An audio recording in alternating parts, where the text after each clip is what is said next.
Israel के इन धमाकों ने commander Jolani की नींद उड़ा कर रख दी है, जिसके बाद कमांडर जुलानी ने इजराइल सेना पर हमले के आदेश दिए हैं। फैसला किया है कि इजरायली सेना के आगे झुकना नहीं बल्कि उसे झुकाना है। सीरिया की 1 इंच जमीन पर भी इजराइल का कब्जा जुलानी को मंजूर नहीं है। इसलिए कमांडर जुलानी ने अपने लड़ाकों इजरायली सेना पर सीधे अटैक का फरमान जारी कर दिया है। असद सरकार के पतन के बाद इजराइल ने सीरिया में मौजूद सेना के कई ठिकानों को नेस्तनाबूद करना शुरू कर दिया है।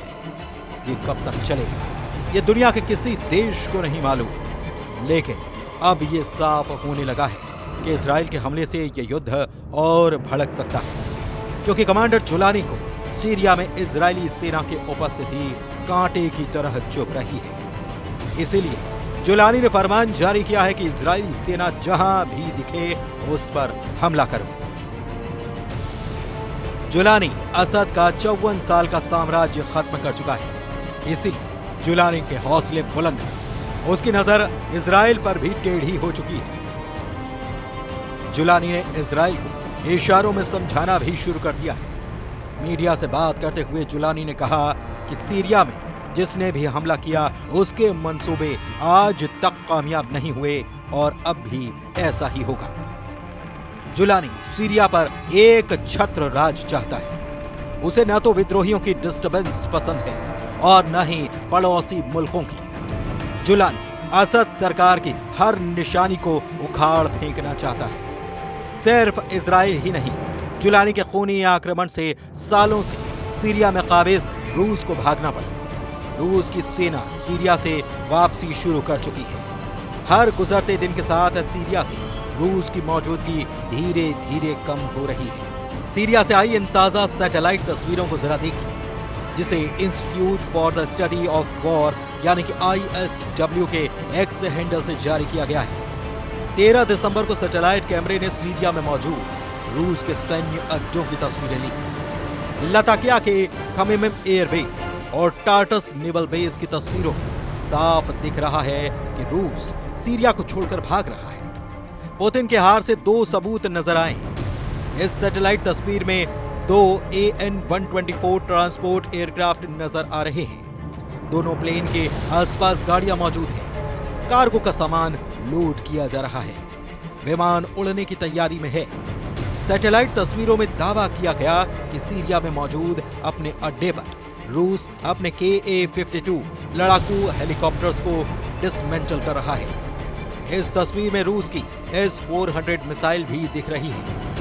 S-400 को भी रूस खमीम बेस से दूसरी जगह ले जा रहा है, क्योंकि रूस को पता है कि अगर ये मिसाइलें यहां पर रहीं और ये हेलीकॉप्टर जुलानी के लड़ाकों के हाथ लग गया तो क्या हो सकता है। सीरिया में बशर अल असद की सत्ता का पतन होने के बाद हिजबुल्लाह की मेन सप्लाई लाइन कट चुकी है। रिपोर्ट्स के मुताबिक हिजबुल्लाह के पास हथियार नहीं बचे। उसके हथियार गोदाम भी खाली हो चुके हैं। हिजबुल्लाह असद का मुख्य समर्थक था और उसने पिछले दशक में हजारों लड़ाके सीरिया भेजे थे। दशकों तक हिजबुल्लाह ईरान से हथियारों के लिए एक माध्यम के रूप में सीरिया पर निर्भर रहा है। Hezbollah chief Naim Qassem Jolani के आगे गिड़गिड़ा रहा है कि ताकि ईरान से सीरिया के रास्ते आने वाले उसके हथियारों की सप्लाई लाइन फिर से शुरू हो जाए। हथियारों की सप्लाई लाइन कटने से हिजबुल्लाह तो छटपटा ही रहा है, उसका आका ईरान भी परेशान है। अभी कल की ही तो बात है जब ईरान के सर्वोच्च नेता अयातुल्लाह अली खामनेई ने कहा था कि सीरिया में बशर अल असद सरकार का पतन समेत वहां का हालिया घटनाक्रम अमेरिका और इजराइल की जॉइंट प्लानिंग का हिस्सा है। खामनेई ने यह दावा किया था कि हमारे पास सबूत हैं और ये सबूत संदेह की कोई गुंजाइश नहीं छोड़ते। बता दें कि ईरान को सीरिया की बशर अल असद की सरकार का बड़ा पार्टनर माना जाता था। ईरान सीरिया को लड़ने के लिए हथियार, सैन्य साजो सामान और सेना को ट्रेनिंग देकर असद की मदद करता था। सीरिया में असद सरकार का पतन ईरान के लिए किसी बड़े झटके से कम नहीं है और इस बीच सीरिया में भी जुलानी के लिए हालात लगातार बिगड़ते जा रहे हैं। अखबारों, टीवी पर, मोबाइल पर, दमिश्क पर कब्जे के बाद अब तक आप हजारों बार कमांडर जुलानी का चेहरा देख चुके हैं। कमांडर जुलानी को दुनिया का बच्चा बच्चा पहचान चुका है। लेकिन सीरिया में अब भी सैकड़ों नहीं हजारों जुलानी जैसे कमांडर हैं जो मौके की तलाश में हैं। कुछ ने तो सीधी ललकार भर दी है। एसडीएफ चीफ मजलूम आब्दी ने कहा कि हमारे इलाके में बड़ा खतरा है, तुर्की हमें सीधे तौर पर धमका रहा है और ऐसे ही दूसरे क्षेत्रों में हथियार बंद गुटों से खतरा है। इन खतरों से निपटने और अपनी जमीन और लोगों की रक्षा के लिए हमें जो भी कदम उठाने की जरूरत होगी वो हम करेंगे। उधर सीरिया में सक्रिय गुटों में खूनी संघर्ष बढ़ता जा रहा है, जिससे सीरिया में नया गृह युद्ध छिड़ने का अंदेशा पैदा हो गया है। फर्स्ट पोस्ट की रिपोर्ट के मुताबिक सीरिया में तुर्की समर्थित सीरियाई नेशनल आर्मी यानी कि SNA और अमेरिका समर्थित सीरिया डेमोक्रेटिक फोर्स यानी कि SDF के बीच तनाव बढ़ता जा रहा है। SDF कुर्द, अरब और सीरियन मिलिशिया का गठबंधन है। ऐसे तुर्की के समर्थन से बने विद्रोही समूहों का गठबंधन है। तुर्की और अमेरिका समर्थित गुटों के अलावा भी कई गुट सीरिया में संघर्ष कर रहे हैं, जिससे स्थिति बेहद ज्यादा बिगड़ चुकी है। वहीं सुपर पावर अमेरिका सीरिया के मौजूद हालात को लेकर बहुत गंभीर है। अमेरिका के विदेश मंत्री एंटनी ब्लिंकन कई देशों का दौरा कर रहे हैं। अपने दौरे के पहले पड़ाव पर ब्लिंकन तुर्की पहुंचे। उन्होंने पहले तुर्की के विदेश मंत्री से मुलाकात की, फिर राष्ट्रपति एर्दोआन से मिले। ब्लिंकन ने कहा कि अमेरिका क्षेत्र में शांति के लिए हर कोशिश करेगा। उन्होंने कहा कि वो STS और दूसरी पार्टियों के संपर्क में हैं। हमने अपने संपर्क में आने वाले हर किसी को ऑस्टिन टाइज को ढूंढने और उसे घर लाने में मदद करने के महत्व के बारे में बताया है।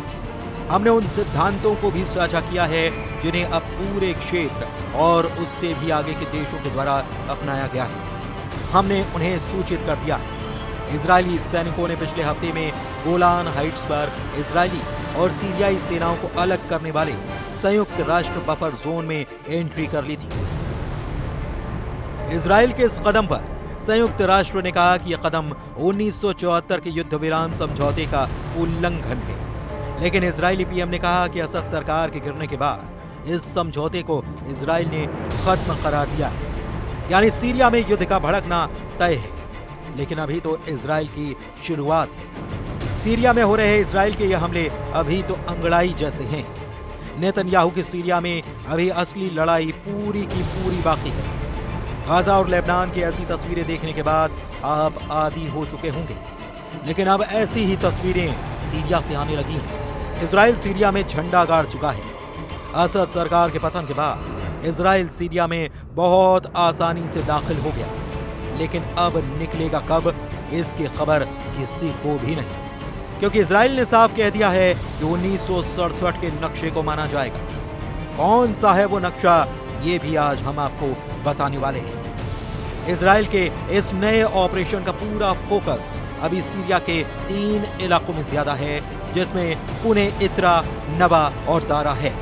लेकिन इजरायल लगातार अपने हमलों का दायरा बढ़ाता ही जा रहा है। बशर अल असद शासन के पतन के बाद जब इजरायली सेना ने अल्फा लाइन को पार करते हुए सीरिया के हिस्से वाले बफर जोन और माउंट हरमोन पर कब्जा कर लिया था, इजरायल ने उस समय इसे अस्थायी उपाय कहा था। लेकिन ऐसा लगता है कि इजरायली सेना सीरिया में लंबे वक्त तक बने रहने की पूरी प्लानिंग कर रही है। उधर नेतन्याहू के जेट्स ने रौद्र रूप अख्तियार कर लिया है।